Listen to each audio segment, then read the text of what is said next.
Welcome back, ladies and gentlemen, to another edition of Through the Fire. I am your host, Ryan Wickline, and today we're joined by a very special guest. He is an executive coach and the author of Balls and Brains, Mr. Chris Woods. How you doing today, Chris? I'm well, thanks, Ryan. How are you? I'm doing great. Like I was telling you on the pre-interview, you got a pretty amazing story. Yeah, it's nuts. And as I was saying, I feel very grateful to be able to be here to talk about it. So thanks for having me on. Yeah. So the number one question the audience is probably wondering, who is Chris Woods?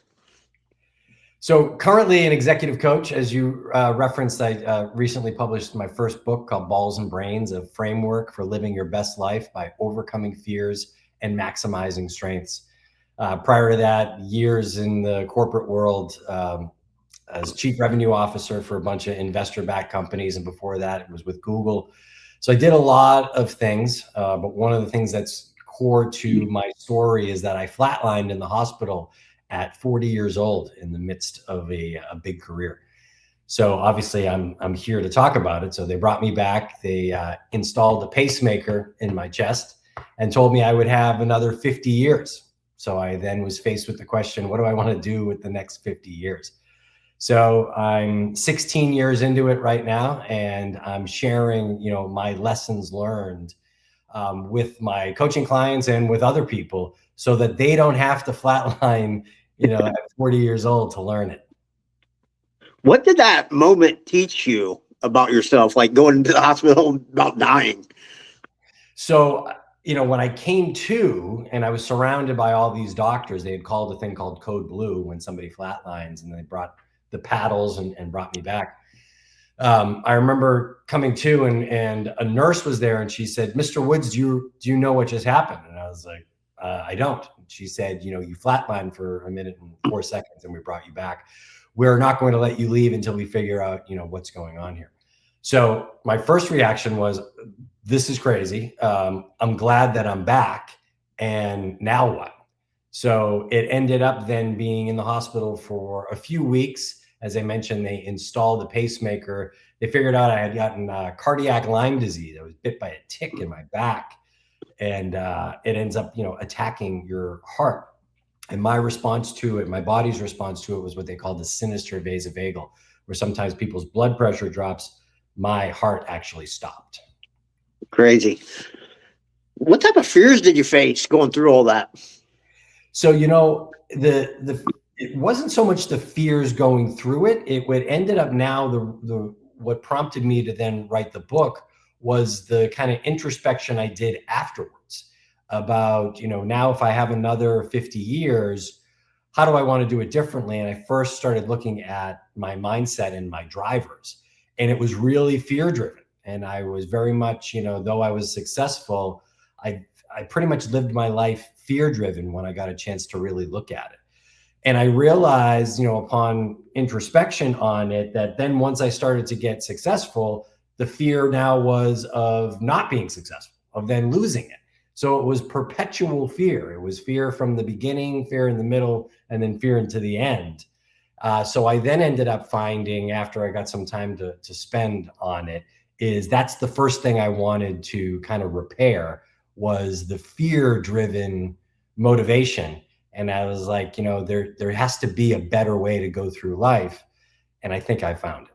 Yeah. So how much, because I had this similar situation here where the fear of failure, had that going through when I was going through my conversion and a lot of drastic change. How much failure did you have to go through to to get to that point? A really good amount. And so it's kind of a combination, and it's the two things that I read in the book, right? So the balls part of it is about fears and about, coming face to face with your fears, the ones that are holding you back, right? So there's a quote by Robin Sharma when he says, the fears we don't face become our limits. And so that's the first part of it. And then the second thing I did during this whole, post flatline time was really look at what I was good at and what I wanted to do more of, and then what I wanted to do less of. And so I tried a lot of different things and had some failure, and then experienced it and was like, I'm still here to talk about it. This this catastrophe, that I had feared. And then once you start facing those things and start really exercising what you're here to do and do the things and lean into your strengths, which what I say to everybody is learn to play offense on your strengths as opposed to playing defense on your weaknesses. And if you can get to a place where you're more fearless and also that you're leaning into your strengths, that's really where the joy of life begins. Yeah. What inspired you to become an executive coach? So when I was at Google, once you got promoted to a certain level within the organization, you were assigned an executive coach. So I had never had one before. I really had gotten to that point in my career through just, brute strength, and I remember the sessions that I had with her really opened up my eyes to blind spots that I had that I just never knew that I had. And it was one of the phrases they used to say, there is blind spots matter. And for her to then show me and then be able to kind of coach me on those things, I would not have known them without her. And so I remember how impactful that was for me. And it's like, at some point in my career, after I've done the things that I want to do, I want to do that. I want to be as impactful for other people as she was for me. So that was now at this point, almost 20 years ago. So it took me a while to be able to get to the point where I'm now paying it back. Yeah. Awesome. What types of services do you provide then? My coaching clients? Yeah. Yeah. So a lot of times it ends up being dictated by the companies that hire me. There's some things that they want, for people to be coached upon. But absent that, the framework that I use for people, I call it the DNA alignment framework. So it's the drivers, narrative, and advantages. So if we think about it, drivers, what are the things that actually are going on behind the scenes that drive you? And they might not even be what you're aware of. And these come out when I have people take a thing called an Enneagram. So it's a personality test as well as it shows how fears come up for you. And narrative is also part of the fears part of it. It's like, what is the narrative that goes through your head that oftentimes involves some sort of, limiting beliefs? And then the A part of it on advantages, I have people take a Clifton's Strength Finders. So it's a diagnostic that then reads back the top 5 and the top 10, but I really focus on the top 5 strongest strengths that people have, and then talk to them about how much of this are they actually using. So I use that as the foundation, that once we've kind of put that all together and we have a better understanding of them and what's either been holding them back as well as what now can take them forward, now it's an opportunity to reset goals. So let's reset it now with kind of blue sky in front of us. And what I always say on these goals, it's not meant to then blow up your life. It's more like, where do we want to get to? And we can do it over time, because what I always say to people is revolution is scary, but evolution is natural. And then so the last 2 parts of that are mindset. So the mindset that we now need to kind of reinstall for you to be that new version of yourself. And then lastly, where the rubber meets the road, is the habits, the things that you need to be doing on a daily and a weekly and a monthly basis for this to really take root and for this new identity to really become real. Yeah, that's 2 major things that a lot of people don't do, is work on your mindset and then take action. For sure. And that's where I see people fall down, because at the beginning, when we do it, and we take the diagnostic on the Enneagram and we take the Clifton Strength Finders and we see all these things and we talk it through, people are energized and like, this is awesome.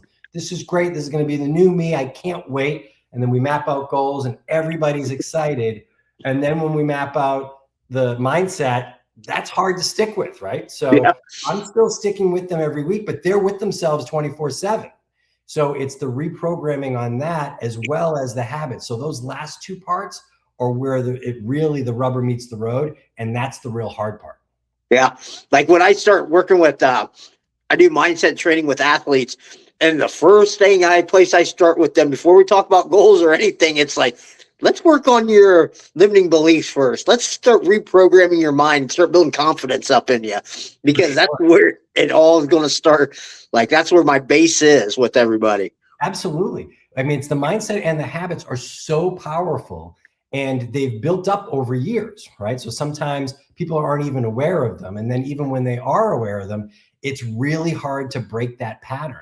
And so that's how I end up trying to encourage people so they don't get disappointed, is that this isn't going to be easy. This isn't, I'm going to hypnotize you and then you're all set. Yeah. It's more just like this is where the real work comes in. And I'm sure this comes up when you're talking to athletes because they're used to the work, but maybe not used to the work like this as it relates to the mindset and the habits.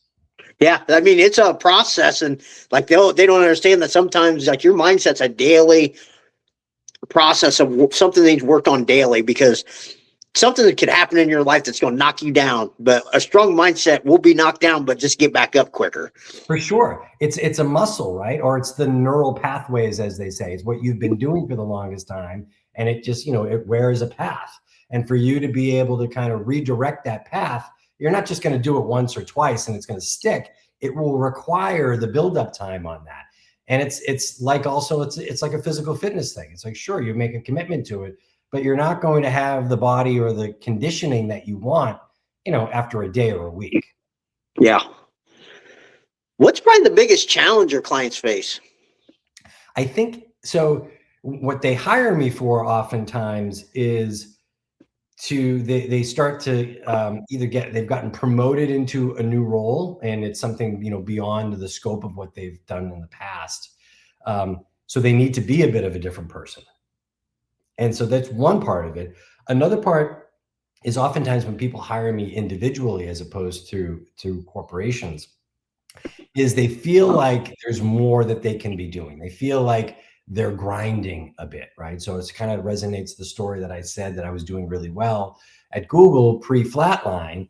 And then when I look back at it, I was like, I was doing well on paper, but there were a lot of things that I was doing in my life and in my job that really wasn't wheelhouse for me. I was doing it because that was the job. And there were other people who were better at it than me. And so finding people that are like, they seem like they're doing well, but they could be doing better, is how do we unlock that? And it ends up becoming, and I get most of my clients through referrals, is that fortunately so many people have good experiences with me that it comes up oftentimes when, a guy or a woman is out to drinks with a friend, and it comes up and they're like, you should actually talk to this guy, Chris Woods, that I worked with. So fortunately, it ends up coming up in organic conversations of people entering stages of their careers and their lives that they feel like they're grinding a bit more. And how do you get better alignment? So what I try to then communicate to people on this is, if you feel like you're in a rowboat, and it's all on you and you're making progress, but man, it's exhausting and it's all on you, and if you stop rowing, you essentially stop, is how can I move you from a rowboat to a sailboat? So you're still doing the work, you still need to be in charge, but you're not doing it all through just, sheer effort and will. Yeah. What are the two most common things that hold people back? So I say first it's fear.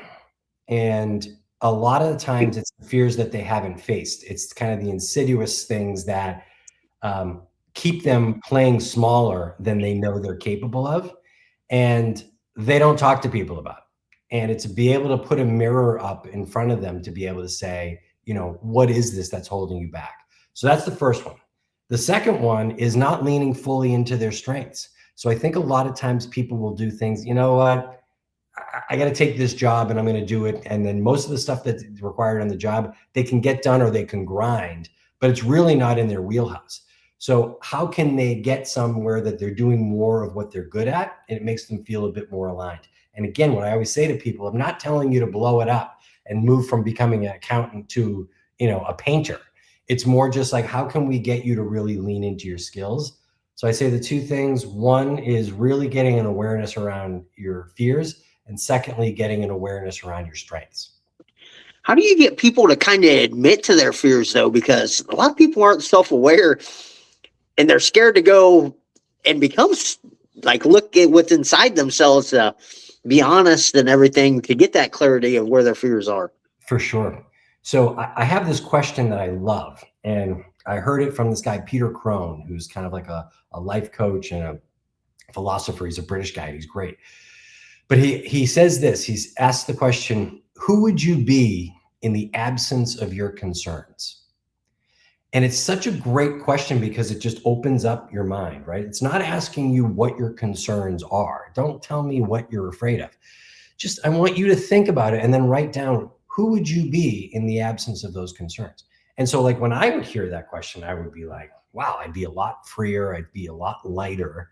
I'd go more all in on things. I wouldn't be afraid of failure or public embarrassment or starting over or all these other things. And so that, when you're able to answer that question and write that down, that's the version of you that is the one that's unchained. And so if that then can become your North Star, that's where you then can say, all right, so if that's what I know that could be me, and wow, that would be unbelievable. So now let me actually think about those things that are holding me back. And that invites the conversation. And what I always say to people is like, that your answer to that didn't come from anywhere other than inside you. And so that, is the truth. Now let's actually just kind of unpack and uncover the stuff that's holding you back. Yeah, I love that question. Isn't it great? Yeah, I mean, that's along the lines of what I asked the athletes I work with. I ask them, hey, when you want to set a goal, let's just ask if failure wasn't a part of it and you could accomplish it tomorrow, what would you want? Yeah. Okay, that's the goal. Let's go get it now. Right. That's and simple. Isn't it amazing? It's the same thing. It's just that it frees your mind to be able to think without the constraints of fear. And once you see that, it literally feels like freeing. And so that exists. That version of you and your life then can exist. Let's just start mapping how you get there. Yeah. I said, then you just got to go through a lot of those fears to get it, though. That's right. And if it were easy, you had already done it. Yeah. How did your upbringing in Boston shape your mindset in your life? Yeah, so I grew up in a really tough area of Boston. I always say to people, I was the original Good Will Hunting, before that movie came out. That I was, a smart kid who hung around with a rough crowd. So I think that it gave me a resiliency and also an expectation that nothing is handed to you, as well as not to be a complainer. Like, I was raised to just suck it up, don't complain. Nobody wants to hear it. And, if you're unhappy, just shut up and deal with it. And so I think that is, the blue collar, brute strength mentality that enabled me to be successful, because I was able to couple that with, some intelligence and go to good schools and get good jobs. But I didn't have any kind of sense of entitlement. So I would do anything. I would, the phrase I always say, I would shovel shit against the tide. Like, I would do whatever the job required, not feeling like I was better than it. So I think that really served me well. Awesome. Why do you think so many people get stuck in those environments of oh, poor pitting me? Look the hand I've been dealt, instead of just taking it as, hey, this is making me stronger so I can go accomplish something later in life. So I don't know if there's a blanket statement. My theory is mindset and story like that can start early. And I think sometimes if people adopt that type of thought habit early, it just becomes a snowball. And as opposed to somebody else who maybe there was an inkling of that early on and somebody snapped them out of it. But I think that when it becomes a thought habit, it then becomes the lens that you see it. And that's what they always say, is that, whatever you're looking for, you'll find. So if people are, looking to something that's, reinforces their thought that the world is stacked against them, or, all these other disadvantages that they have, they're going to find it. Right. So the story I tell is my dad died when I was 2. So I'm the youngest of 5. And so my mom, he was dead in the bed. She went to wake him up and he was dead at 40 years old. And so she had never really worked, but there were bills to pay. And she didn't have a driver's license. So she had to get a driver's license and then start just finding jobs. And she wasn't really qualified for jobs. So she was ended up becoming a housekeeper in motels around the Boston area, and just in really shitty places. And she would just have to clean up motel rooms and just do lousy work. But it was like, she was like, this is a lousy hand that I was dealt, but I got to take care of these kids and I just got to get it done. So I was fortunate. And again, my thing that I see this is that like I was able to then see her leading by example on that. But correspondingly, I could have been like, oh, see, the world's stacked against me. My dad died when I was 2. You know, it's, you know, no one can blame me for not doing well or becoming, you know, something less than what I could do. So I think it's kind of how you respond, and maybe how maybe parents or siblings can help form that at an early age. Yeah. I definitely think it's like the people you surround yourself with a lot of times. What are the top 3 things people can do to improve their life? Yeah. So I get back to this. I say it's the first one is ask themselves that question.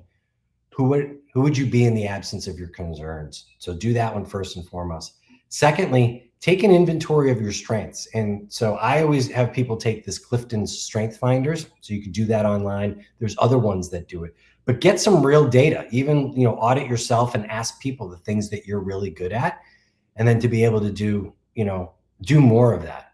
And then lastly, practice gratitude if you don't already, because this gets back to the question you just asked beforehand. How do some people look at the same scenario in different ways? And I really think that gratitude is the magic elixir in the world, because if you practice that, you end up then looking for more things to be grateful for, and you end up looking at everything as an opportunity. And as opposed to saying, oh, woe is me, here's another reason why it's not going to work, you're going to be able to start seeing things. These are all the great things that are working in my life. And if something's not working, I don't know what your faith is, but it's like, it's really be able to, it builds a muscle of saying something better is on the way. So I always then try to get people to think this way, is that things aren't happening to you, they're happening for you. And the more you buy into that and the more you believe it, this isn't some like hocus pocus type stuff. This is real. And so I say that those are the 3 things: get in touch with your fears, get in touch with your strengths, and practice gratitude. Yeah, gratitude definitely plays a major role in like the way you look at things. What made you want to write your book, Balls and Brains? So the first 2 parts of it about the fears and the strengths are the first 2 of, you know, the 5-step framework that I do with my clients. And I saw writing the book as an opportunity to reach a younger male audience. And so, as you had said, a lot of times people don't want to talk about their fears, and oftentimes that's men, and definitely a lot of times it's younger men. Yeah. And so I meant to do this. I call it Balls and Brains because it's an attention grabber of a name, right? It stops the scroll, and at least people are like, all right, what does that mean? I'll give you another 10 seconds to tell me what that means. And then the book is written really as an accessible way for young men to realize that it's okay to start taking a look at these fears that are holding them back. I'm not saying, you know, you have a fear of heights or you have a fear of snakes or spiders, right? Because I don't think that's really holding back your life every day, unless you're like a landscaper. But it's like I'm talking about the fears that hold you back from going all in on your life and on your career.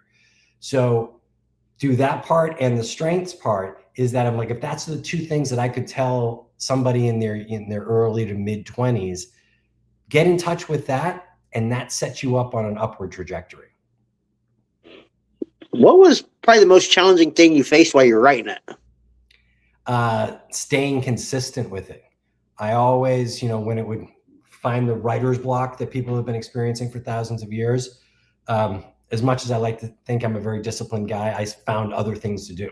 So I would go do other things and then realize, I'm like, man, I haven't written that book in a week or so.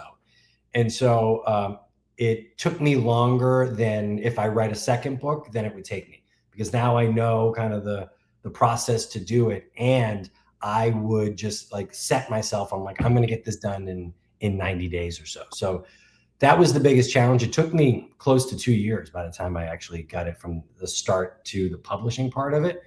But I also want to tell other people that if they feel like they have a book in them, get it done, because you don't need to wait for a publishing house or, you know, go sell it to hundreds of them to see who's going to actually, you know, buy it and produce it for you. You can produce it yourself, and you put it out on Amazon and then, you know, have it find its audience. So Mine has found its audience. I've got all these 5-star reviews on it, which makes me feel really, really good, because the feedback that I get from people is exactly what I was hoping. Is they're like, it's it's easy to read, 104 pages. It really lays things out for me. It's in a conversational type way and a no BS type way, and they feel like they've actually gotten something out of it. So that's all I could ever have wanted. And so now that it's out in the world, I'm sharing it with more people that ideally, it strikes a chord and helps people improve their lives. Yeah. How long did it take you to actually write it?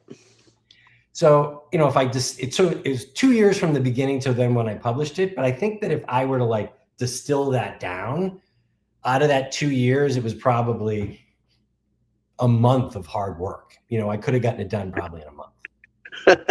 That's crazy when you think about it. Like the Right. 1 month, you drug it out to 2 years. For sure. But that's what it is. I mean, it's like if you would just have the time and say, I'm just going to do this for a month, I think you could crank out, a book that really resonates with you. Yeah. What's probably the most important thing you want your readers to take from it? Awareness. So everything starts with awareness. So gaining awareness around the fears that are holding you back, because you're capable of more than what you're doing. And your strengths. You've been blessed with, strengths that you may not have been using up till now. And what I always say to people, it's like, it's a lot easier and a lot more energizing to play offense on your strengths than to play defense on your weaknesses. And if you're in some place where the type of job and all of that, you feel like you're playing more defense on your weaknesses, take a look at it. And I'm not telling you to quit your job. I'm just telling you to start mapping about some place where you can feel more like in a sailboat than in a rowboat. Yeah. Like, I don't think people look enough at like their strengths and like the resources they have around them enough. And then look, like I said, I map out weaknesses too, just to say, hey, these are what's going to probably stop me and derail me. So I better work on one at a time to try to turn into a strength. I think that's right. I think that's really right. And I think also just because you have some weaknesses, they may not be ones that you have to really work on. Meaning like this. So like what I used to do sometimes, so I was chief revenue officer for a few different companies. And I finally realized that the third or the fourth time, I had some really talented salespeople who were great, and they were great at what they did. They brought in a ton of money. They were manageable, all these other things. But they weren't good at the detail part of it, like the tracking in Salesforce and doing the things that, a lot of times don't come naturally to a right brain person who just wants to get things done.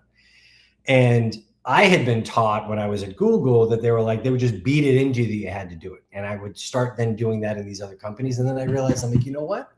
Instead of me asking this person to now take hours out of their week to do something they're not good at, I'm going to actually give them those hours back to sell. And I'm just going to reallocate these responsibilities to people that they're actually really good at these things. And then I ended up then finding that it freed the people up, revenue went up, morale went up. And a lot of times the people that I then tasked to help them with the tracking part of it, it was something that they were good at. And I also then increased their pay. So the company would make this much more off of the salesperson. I took some of that to actually then pay the people that I would have them help with the tracking and the Salesforce part of it. And everybody won. So that ended up becoming a way for me that I was like, not all weaknesses need to be worked on. They might be ones that I can just move over. Yeah. Well, that comes in part to you being a good leader and knowing like your team members too, right there. And that came with time, right? Yeah. I didn't know that in my 20s. Yeah. How did you stumble across your purpose? So my first purpose was definitely to be a dad. So, and I still am. I have 2 daughters, 25 and 21. My 21-year-old is graduating this coming weekend from American University in DC. And then my 25-year-old is graduating the following weekend. She's a doctor. She's going to be a doctor of pediatric occupational therapy. So my purpose was to raise them and get them out into the world. And now my purpose is really what I'm doing. And it's, to be a coach and to positively impact people's lives. And I see it as a way that I'm here to reconnect people to their natural innate strengths. And so I think that came to me over the last 5 or 6 years or so, that I liked coaching and I liked feeling the impact I could have. But as I started to then build up this kind of ongoing framework and then tie it back into my story of flatlining at 40 and all of this, and then being able to see that leading with a conversation around fears and limiting beliefs, particularly with men, opens people up more than they ever could have. And I feel like when I look back on this now, when I'm going to be 80 years old, there's going to be all these guys who are in their 50s who are at a very different stage in their lives, that, I changed their trajectory in their 20s, by, getting them to be able to, get an awareness and overcome their fears and then go all in on their strengths. Yeah, I think that is a huge problem with men, is talking about their fears, limiting beliefs, anything to do with feelings and emotions. Sure. And so that's what I always say to them. And I think I come across as an authentic guy, is that I'm not asking you to get all mushy and then like completely come apart at the seams. All I'm saying is like, this is an unhealthy way to try to just keep pushing through, and it's unintelligent. And this is what I say, the difference between grinding and aligning, or being in a rowboat versus a sailboat. Like, wouldn't you actually rather be in a sailboat? Sure, the rowboat will build your lats. That's great. You can go to the gym for that, right? So it's like, but it's like the sailboat's going to be a lot easier. You can still guide where you want to go, but it's smoother, it's faster, it's less exhausting. And when you're actually in alignment, it feels so much better. So just trying to suck things up or pushing them down is really not in your own best interest. And again, I'm not asking you to become a puddle. I'm just inviting you to actually take a look at these things, and they can be addressed. Yeah. What advice would you have for our audience about finding their purpose? I say a lot of these things is getting quiet with yourself, and starting with that question about who would you be in the absence of your concerns, and what you really want to leave as a legacy. And so whether you're in your 20s or any of these things, it's like that classic book, The 7 Habits of Highly Successful People. The first one is begin with the end in mind. So I know it's hard when you're in your 20s to think about what you want your obituary to be like, in your 80s or 90s. But think about it. Think about what you want to be able to look back on and say that you accomplished. And that will start giving you the direction on it. And I encourage people that if the first thing is to make a lot of money and buy a house and have all those things, just say, yeah, that's totally. But that can be a byproduct, right? So that can be not necessarily the goal, but like how you want to get there. And it gets down also to getting in tune with what you're good at and what makes your heart sing. And this comes back to the second part of the book on brains, is getting in touch with your strengths. And take a look at it as like, how much better would it feel if you're leaning in on the stuff that you're naturally good at than it is to grind on stuff that you're not, just for a paycheck. So if you have the luxury of being able to choose and map out, if you've got a job and you have to do it because you have to pay the bills, I totally get that. And I'm not saying that, I'm discounting that, but I'm saying that if you want to try to find your purpose on that, I'd say get quiet, go inside your heart, and begin with the end in mind. Think about when it's your closing days. What do you want to look back and say you did? I love it. Why do most people feel stuck when they appear to be succeeding? I think it's because they're not living in alignment with their true drivers, the things that really do drive them. They're not in alignment with the narrative that's in their head. That it may look like they're doing well on paper, but in their head they're telling themselves that they're not enough, or they could be doing better. And then that last part of it on the advantages, I think a lot of times they've put themselves in a position where they have to continue to grind because they're not playing to their strengths.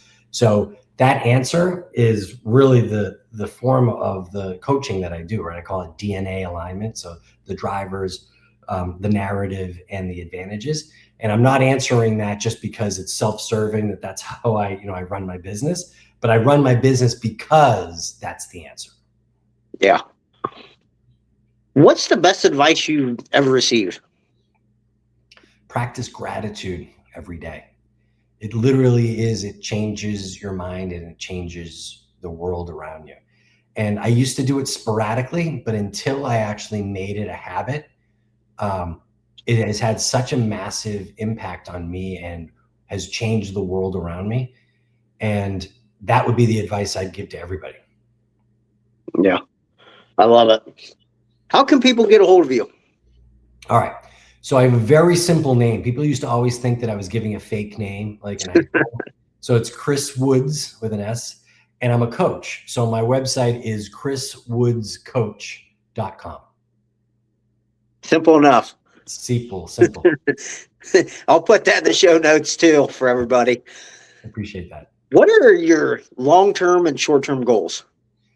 So long-term, I want to have a global impact, with the coaching and the framework that I share with people. When I've just recently, published a book, and now I've been going on podcasts that are global in nature, people, in Europe or Singapore or in Africa. I want to be able to reach audiences all over the world, because the work I do with people, I don't necessarily need to be with them face to face, right? It's such as you and I right now, Ryan. It's like you're in Ohio and I'm in, South Carolina, but because of technology, we can still do this in full sight, sound, and motion. So I want to be able to do that. Long term is be able to impact people all over the world on that. And short term is get my book Balls and Brains into the hands of as many people who the message resonates with. I just want to be able to get the fact out there that it exists. And, if the message actually strikes a chord with people, I want as many people as possible to read it. Yeah. Is there another book in the works then? It isn't in the works, but I can imagine it happening at some point in the future. And as I said before, now that I know, it doesn't need to take me 2 years to get it done. Yeah. So you figured out kind of the system in place to get you there. So be a lot quicker. I think so. Yeah. Awesome. Is there anything we haven't covered that you want to talk about? No, that's just it. I really just want to say to you, Ryan, thank you so much for having me here. I think it's super important, what you're doing, and, the type of programming that you put together for your audience, because you're getting messages out to people who really want to hear it. And you're really doing a service to your fellow human. So thank you. Hey, I appreciate it, man. That's what the whole thought behind this is: show people, promote other people, give them a platform about telling their stories. For sure. All right, final question. What is one piece of advice you'd like to leave our listeners with about overcoming adversity? Remember that life is 10% what happens to you and 90% how you respond to it. So true. It really is, right? So yeah. I use the word respond. A lot of times it's react. A lot of times you hear it's 10% what happens to you and 90% how you react to it. But the word react is more just kind of like you're it seems kind of right. It's reactionary. Whereas a response is, that's really the power we have as humans, is the space in between the impetus and our response. And I think that that's really the key to overcoming adversity. Is it's 90% how you respond to it, and never adopt a victim mindset, because you always have a choice. Yep. So true. I love it. Well, Chris, thank you so much for coming on here and sharing your story. Thanks for having me, Ryan. Again, this has been a really great time. I appreciate your having me on your show. You're welcome. Well, guys, that's going to be all the time we have here today. Remember, the only way to get what you want is go through the fire.